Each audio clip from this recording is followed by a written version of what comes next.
తన కుటుంబంతో కలిసి ఇటీవల అద్దె ఇంటికి మారింది. అంతకుముందు ఆమె సొంత ఇంట్లో ఉండేవారు. కానీ పెద్ద కుటుంబం కారణంగా ఆ ఇల్లు చిన్నదైపోయింది. నిఖిత కొత్త ఇంటికి మారాక ఆ ఇంట్లోని వస్తువులను ఎలా బీమా చేయించుకోవాలో అర్థం కాలేదు. మీ ఇంటితో పాటు ఇంటిలోని వస్తువులకు బీమా చేయటం చాలా ఈజీ. దీనికోసం మీరు భవనం నిర్మాణంతో పాటు ఇంట్లో ఉంచిన ఆస్తులను కూడా కవర్ చేసే సమగ్ర గృహ బీమా పాలసీని తీసుకోవచ్చు. కానీ ఇప్పుడు ఆ ఇల్లు నిఖితది కాదు కాబట్టి ఆమె దానికి హోమ్ ఇన్సూరెన్స్ తీసుకోలేదు. మరి ఇప్పుడు ఏం చేయాలి? మీకు కూడా నిఖిత లాంటి సమస్య ఉంటే దీనిని సులభంగా పరిష్కరించుకోవచ్చు. మీరు మీ అద్దె ఇంట్లో ఉంచిన మీ వస్తువులకు మాత్రమే బీమా చేయాలనుకుంటే దీనికోసం మీరు కంటెంట్ ఓన్లీ కవర్ ప్లాన్ అన్న ప్రత్యేక బీమా ప్లాన్ తీసుకోవచ్చు. వివిధ బీమా కంపెనీల హోమ్ ఇన్సూరెన్స్ ప్లాన్ల కింద మీ ఇంటిలోని విభిన్న కంటెంట్లను కవర్ చేసేలా కంటెంట్ ఓన్లీ కవర్ ప్లాన్లు ఉన్నాయి. టీవీ, ఫ్రిడ్జ్, ఏసీ లాంటి ఎలక్ట్రానిక్ ఉపకరణాలు కవర్ అవుతాయి. ఇందులో ఎలక్ట్రిక్ చిమ్నీ, ఖరీదైన లైటింగ్తో పాటు ఇంట్లో అమర్చిన ఫర్నిచర్, పిక్చర్స్ కవర్ అవుతాయి. మీరు ఆభరణాలు, ఖరీదైన పెయింటింగ్ లేదా కళాకృతి వంటి విలువైన వస్తువులకు కూడా ప్రత్యేకంగా కవరేజ్ తీసుకోవచ్చు. అయితే దీనికోసం మీరు యాడ్ ఆన్ కవర్ తీసుకోవాలి. ఈ వస్తువులకు ఏదైనా నష్టం జరిగితే మీ జేబుకు ఎటువంటి నష్టం జరగదు. ఇప్పుడు ఈ బీమాను ఎలా తీసుకోవాలి అన్న క్వశ్చన్ వస్తుంది. దాదాపు అన్ని సాధారణ బీమా కంపెనీలు ఈ రకమైన బీమాను అందిస్తున్నాయి. మీరు బీమా తీసుకుంటున్న కంపెనీకి మీ ఇంట్లోని విలువైన వస్తువుల లిస్ట్ని ఇవ్వాల్సి ఉంటుంది. దీంతో పాటు ఈ వస్తువుల అంచనా ధరను కూడా తెలపాలి. ఏదైనా నష్టం జరిగితే బీమా కంపెనీకి క్లెయిమ్ చేయాలి. ఆ వస్తువుల రిప్లేస్మెంట్ విలువను కంపెనీయే నిర్ణయిస్తుంది.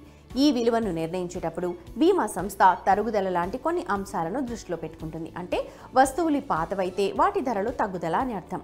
బీమా పాలసీని తీసుకునే ముందు మీరు ఆ పాలసీకి సంబంధించిన నిబంధనలు, షరతుల్ని జాగ్రత్తగా చదవాలి. దీనివల్ల పాలసీలో ఏవి కవర్ అవుతాయి, ఏవి కవర్ కావు అన్నది తెలుసుకోవచ్చు. హోమ్ కంటెంట్ కవర్లో సౌకర్యవంతమైన టెన్యూర్ అందుబాటులో ఉంటుంది. 1 నుంచి 5 ఏళ్ల పాటు ప్లాన్ తీసుకోవచ్చు.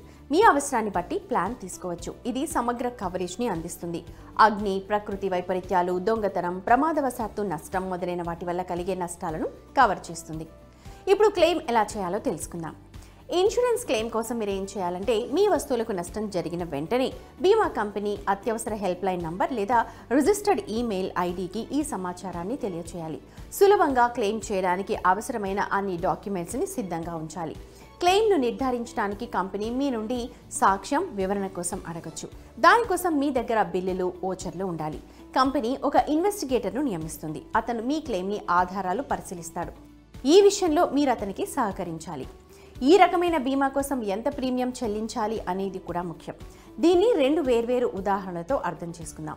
HDFC ఎర్గో హోమ్ కంటెంట్ పాలసీని కలిగి ఉంది. ఇందులో 30,000 రూపాయల నుండి 50 లక్షల విలువైన ఆస్తులకు బీమా చేయొచ్చు. బీమా మొత్తం ప్రకారం పాలసీ ప్రీమియాన్ని నిర్ణయిస్తారు. మీకు 10 లక్షల బీమా మొత్తం కావాలనుకుందాం. దీనికోసం మీరు ఏటా 6,300 రూపాయలు పన్నుతో పాటు ప్రీమియం చెల్లించాలి. అలాగే 50 లక్షల బీమా మొత్తానికి ప్రీమియం, పన్నుతో పాటు 31,500 రూపాయలు. అలాగే డిజిట్ ఇన్సూరెన్స్ హోమ్ కంటెంట్ పాలసీలో 1 లక్ష నుండి 50 లక్షల వరకు బీమా మొత్తం అందుబాటులో ఉంది. ఇందులో 10 లక్షల బీమా మొత్తానికి వార్షిక ప్రీమియం 1,346 రూపాయలు. ఇక 50 లక్షల బీమా మొత్తానికి 4,982 రూపాయలు. చివరిగా మనం అలాంటి పాలసీని తీసుకోవడం మంచిదనే చెప్తాం. దీంతో మీరు దొంగతనం, ప్రకృతి వైపరీత్యాల లాంటి సందర్భాల్లో పెద్ద నష్టాల నుంచి బయటపడతారు. అవును, పాలసీ తీసుకునేటప్పుడు నిబంధనలు, షరతులనైతే చదవండి. దీనివల్ల మీరు మంచి ఆప్షన్ ఎంచుకోవడానికి హెల్ప్ అవుతుంది.